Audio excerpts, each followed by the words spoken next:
욥기 38장 1절부터 7절까지 말씀을 같이 한 목소리로 읽겠습니다. 1절입니다.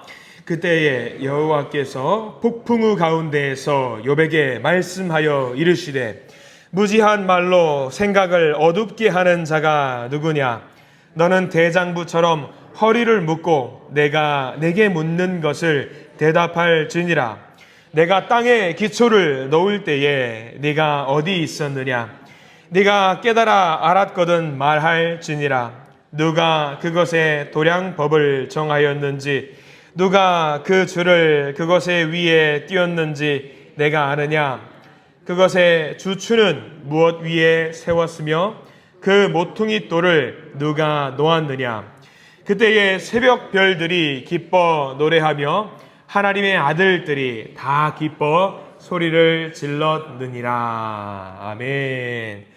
오늘 말씀 가운데 하나님의 크신 은혜가 있기를 간절히 기도하고 소망합니다. 우리 기도하는 마음으로 고백합니다. 하나님의 은혜가 지금 저에게 임하기를 기도합니다. 옆 사람 축복하면서 하나님의 은혜가 지금 여러분에게 임하기를 기도합니다. 아멘. 복된 은혜 넘치기를 간절히 소망하고 축원합니다. 욥기 38장 중요한 장입니다. 길고 지루했던 욥과 세 친구의 긴 다툼을 끝까지 하면서 오늘 38장까지 달려오게 되는데요. 욥기의 하이라이트라고 하는 장이 있다라고 한다면 38장부터 41장까지입니다. 42장은 최종적으로 정리하는 장이고요.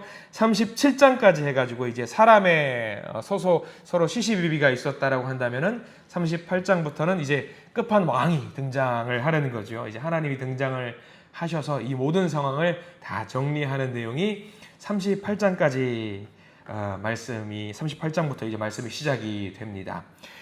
우리는 아마 여러분들 욥기 말씀을 읽다 보면 그런 생각이 들 겁니다. 1장, 2장 넘어가면서 이 욥의 이야기와 엘리바스라든가 빌닷이라든가 소발의 이야기를 듣고 있으면은요, 설득력이 있어요. 다들 하나같이 완전히 틀렸다라고 말하기 어렵기 때문에 욥이 주장하는 이야기를 듣고 있다 보면은 욥의 말이 맞는 것 같아라는 생각을 하게 됩니다.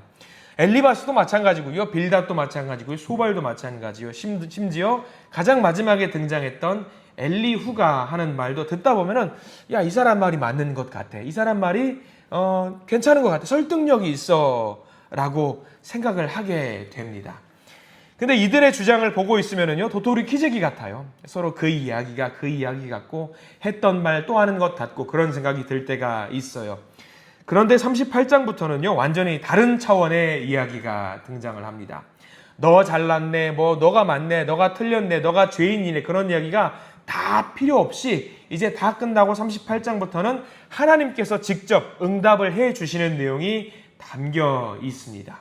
재밌는 것은 뭐냐면요, 그동안에 숱하게 많은 질문을 던졌어요.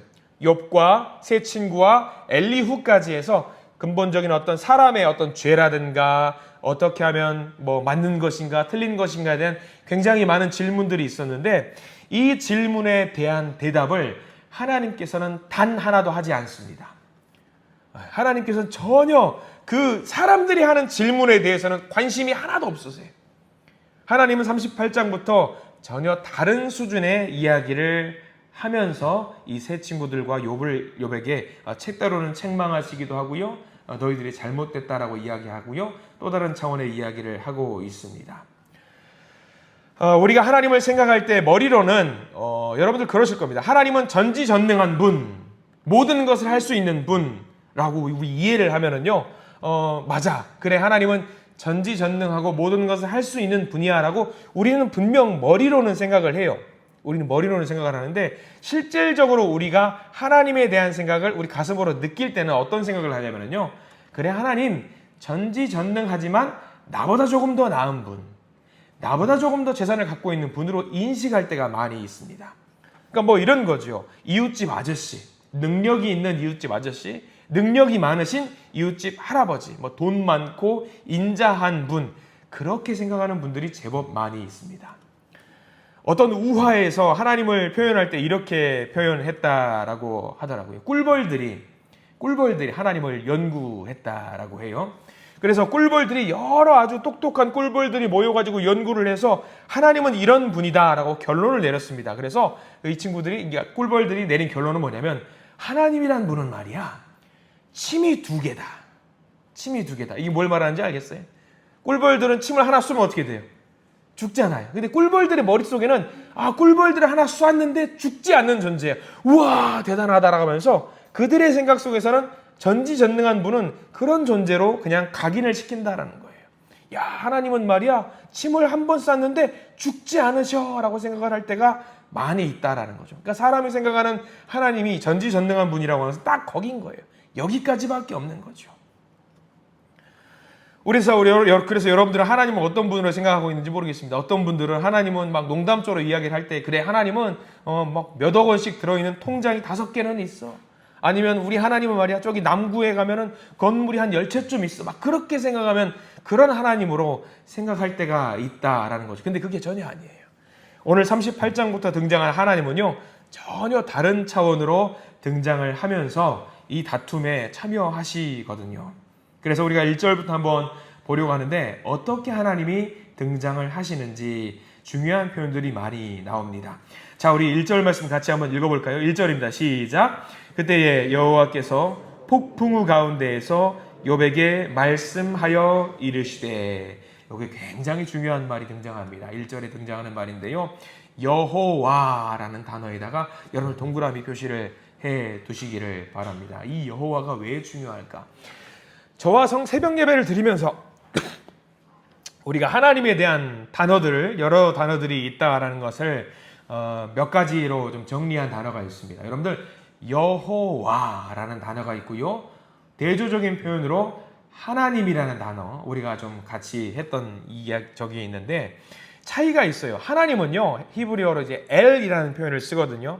하나님이라는 표현은 뭐냐면 전지전능한 분을 말해요. 능력이 많은 분.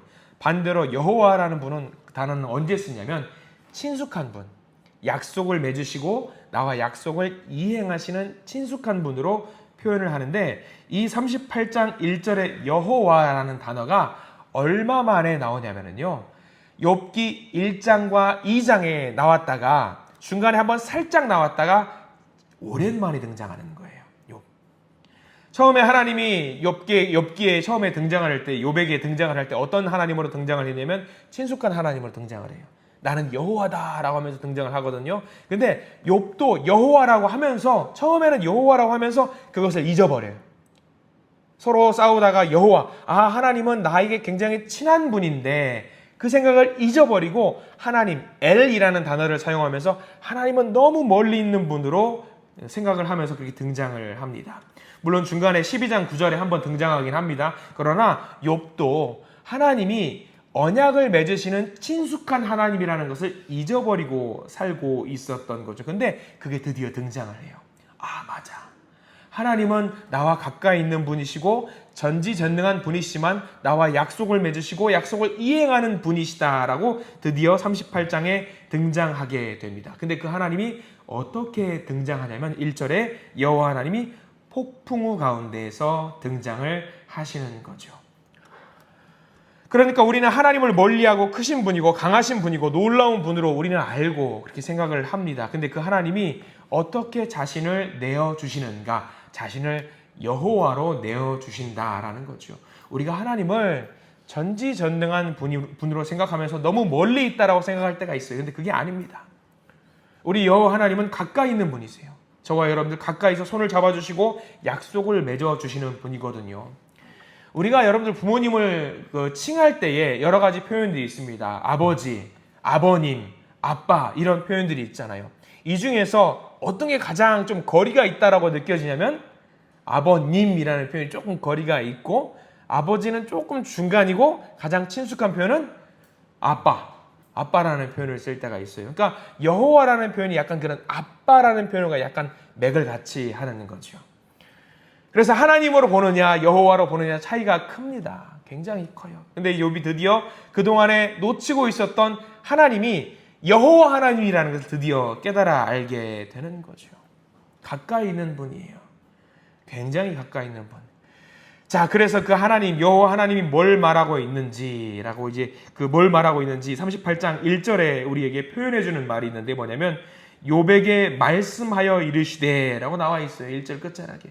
이게 중요합니다. 욥에게 말씀하여 이르시되. 이게 뭘 말하냐면 이게 욥에게 지금 닥친 상황이 우리에게도 닥칠 상황을 말하고 있는 거거든요. 하나님은 처음에 1장, 2장 여러분들 욥기 기억을 해보세요. 사탄에게 욥에 관해서 이야기를 했어요. 욥에 관해서. 근데 지금에는 마지막 상황에는 욥에 관해서 말하는 게 아니라 욥에게 이야기를 하고 있어요. 우리도 마찬가지거든요. 뭐냐면 사람들에게 하나님께서 사탄이라든가 마귀라든가 천사들에게 이야기할 때 우리에 관해서 이야기하실 거예요. 아무개 성도는 정말 열심히 사는 성도고 아무개 성도는 믿음이 있는 성도고 정말 고생하고 수고한 성도라고 이야기를 하는데 가장 마지막에는 우리에 관해서 이야기하시는 것이 아니라 우리에게 말씀하신다라는 겁니다. 우리에게.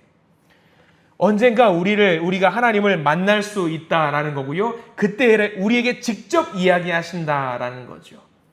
그럼 우리에게 직접 이야기하실 때에 어떤 말을 듣기를 원하십니까, 여러분들? 어떤 말을 듣기 원하십니까? 아, 정말 고생한 내 아들, 수고한 내 딸, 그런 이야기를 듣기를 원하시는 거 아니겠습니까? 그 말을 듣기 위해서 우리가 함부로 사는 것이 아니라 우리가 우리의 삶을 포기하지 않고 하나님 앞에 성실한 삶을 살고 있는 것 아니겠습니까? 그동안은 욥에 관해서 이야기를 했어요. 근데 이제는 욥에게 이야기한다라고 했습니다. 우리도 마찬가지예요. 언젠가 하나님은 우리와 언약을 맺으시고 그 언약을 이루시기 위해 우리에게 다가오시면서 우리에게 말씀하신다라는 사실을 잘 기억하셨으면 좋겠습니다. 그러면 그때에 우리는 하나님께 반드시 칭찬을 받아야 됩니다. 우리에게 이야기할 때 우리에게 벌을 주시는 이야기로 우리가 하나님을 만나서야 되겠습니까? 나중에 우리가 하나님을 독대했을 때에 나에게 하시는 말씀이 소망의 말씀, 희망의 말씀, 복의 말씀이 되기를 간절히 축원합니다. 그래서 그 하나님이 뭐라고 말씀하시느냐? 2절 말씀 한번 볼까요? 이제 하나님이 이제 책망을 하시면서 등장을 하셔요. 2절 말씀 같이 읽어봅니다. 무지한 말로 생각을 어둡게 하는 자가 누구냐? 무지한 말로 생각을 어둡게 하는 자가 누구냐? 인간의 말이 그렇다는 겁니다. 인간의 말은 무지하다. 말을 하면 할수록 생각이 어두워진다. 그래서 뭘 해야 되느냐? 말을 하기보다는 들으라. 우리가 어제까지도 계속 이야기했던 바입니다. 우리는 들어야 된다라는 거지요. 하나님이 하시는 말씀을 들어야 된다라는 거지요. 우리가 하나님께 순종한다라는 것도 사실 무엇으로부터 시작을 하냐면 내가 말하는 것으로부터 시작을 하는 것이 아니라 순종은 무엇부터 시작하냐면 듣는 것부터 시작을 해요. 듣는 것. 여러분들 하나님께 순종하고 싶으셔서 이렇게 새벽에 나와서 기도하는 자리를 찾는 거 저는 알고 있습니다. 가끔 그런 말씀들을 하십니다. 새벽 예배, 새벽 기도회이기 때문에 기도하러 나왔기 때문에 기도만 하면 되는 거 아니냐. 기도하러 나왔으니까 기도하면 되는 거 아니냐. 금요 전도팀도 있어요. 금요 전도팀도 기도하고 출발하면 되는 거 아니냐. 예배 시간에 기도하면 되는 거 아니냐. 저는 그게 아니라고 생각해요. 왜냐하면 짧은 말씀이라도 우리가 반드시 보고 무언가 시작하는 이유가 뭐냐면 하나님이 우리에게 주시는 말씀을 먼저 들어야 되기 때문이에요. 먼저 들어야 돼요. 그 말씀을 듣고 나서 기도하는 것과 내가 원하는 것만 계속 이야기하면서 기도하는 것은 차원이 다른 문제예요. 기본적으로 우리가 먼저 들어야 됩니다. 듣고 순종해야지, 듣고 기도해야지 그 앞에 나아갈 때 하나님께서 우리에게 역사하시는 그것을 우리가 경험할 수 있게 됩니다. 우리의 욕심을 막 구할 수도 있어요. 우리가 바라는 것 소망해도 됩니다. 그러나 먼저 선행해야 되는 것이 있다라고 한다면 먼저 들어야 돼요. 우리가 이 시간에 새벽 예배 시간에 이렇게 말씀을 항상 먼저 보는 이유가 하나님께서 내게 하시는 그 말씀을 먼저 듣기 위해서 우리가 이 시간에 꼭 말씀을 이렇게 보는 겁니다. 자, 3절까지 넘어가 볼까요? 3절 말씀 같이 한번 읽어봅니다. 3절입니다. 너는 대장부처럼 허리를 묶고 내가 내게 묻는 것을 대답할지니라. 그 이야기입니다. 너희들이 얼마나 많이 알고 있어? 너희들이 그만큼 지혜로워? 자, 허리를 묶고 나와 한번 이야기를 해볼래? 내가 묻는 것에 대답을 한번 해볼래? 그 이야기를 하는 거죠. 허리를 묶고 나와 한번 지혜를 겨루어 볼래? 라고 이야기를 하는 겁니다. 그래서 4절까지 넘어가 볼까요? 4절입니다. 내가 땅에 기초를 넣을 때에 내가 어디 있었느냐?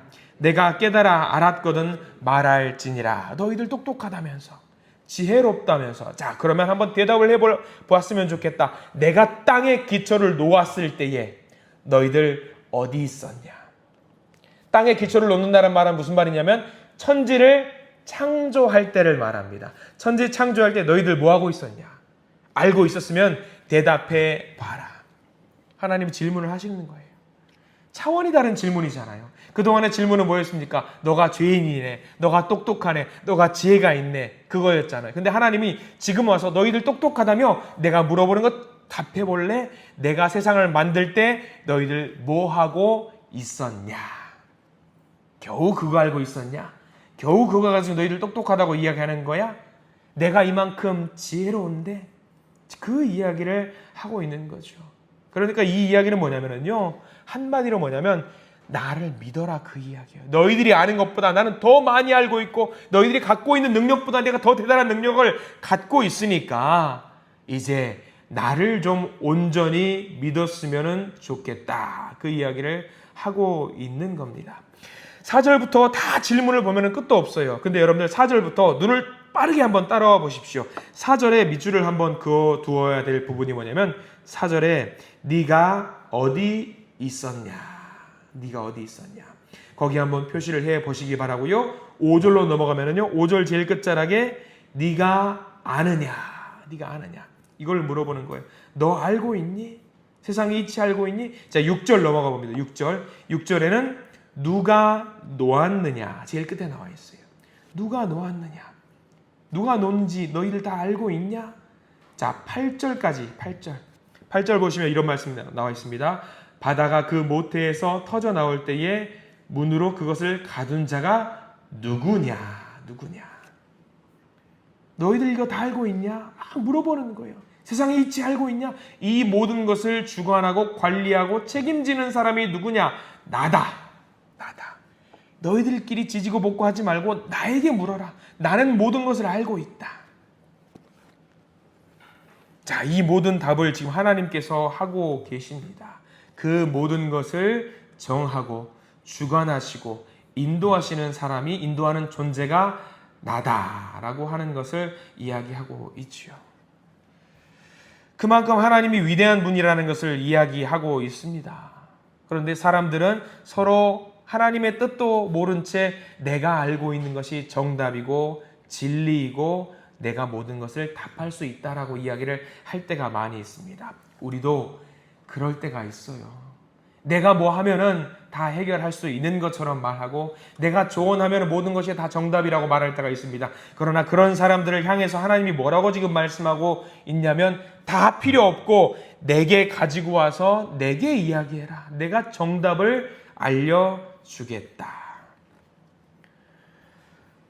자, 우리가 38장 말씀을, 긴 말씀이에요. 이 말씀 보면서 우리가 하나님 앞에 모든 것을 내려놓았으면 좋겠습니다. 하나님께서 인생의 기초를 놓으셨습니다. 하나님께서 죽음과 삶의 경계도 정해 두셨고요. 하나님께서 인생의 고난도 더 넘어오지 못하게 정해 두셨습니다. 우리들이 같이 살다 보면요, 가끔 그런 생각을 합니다. 끝도 없는 고난이 밀려올 때 하나님, 제가 이것을 어떻게 견뎌냅니까? 아파할 때가 많이 있어요. 근데 하나님 오늘 38장을 통해서 이야기하시는 것은 뭐냐면요, 너는 끝도 없다라고 말할지 모르겠지만 그 끝 지점을, 그 한계를 내가 정해 두었다라고 이야기를 하세요. 그러면 우리들이 가장 먼저 해야 될 것이 무엇이겠습니까? 하나님, 내가 알 수 없는 그 끝의 경계를 반드시 보여주시고 내가 더 힘들지 않도록 나를 지켜주시옵소서. 이 기도를 우리가 하나님께 올려야 될 줄 믿습니다. 욥이 알 수 없었던 그 답을 이제 하나님이 38장부터 하나씩 답을 풀어서 알려주세요. 그리고 욥은 그것을 통해서 알게 됩니다. 우리도 마찬가지입니다. 끝이 없을 것 같은 그 고통과 고난이라고 할지라도 하나님은 반드시 큰 계획 가운데 우리를 지키실 줄 믿습니다. 그 아픔이 더 넘어오지 못하도록, 그 죽음이 더 넘어오지 못하도록, 그 재앙이 더 넘어오지 못하도록 하나님은 분명히 우리의 기도를 들으시고 우리를 지키시고 하나님의 계획 가운데 우리를 살리실 줄 믿습니다. 그래서 하나님께 모든 것을 맡기시고 하나님께 내려놓을 수 있는 우리 모든 믿음의 성도님들 되시기를 간절히 축원합니다. 기도하겠습니다. 하나님, 욥의 기나긴 논쟁에서 이제 그 결론을 맞이하게 됩니다. 하나님의 놀라운 답을 듣게 됩니다.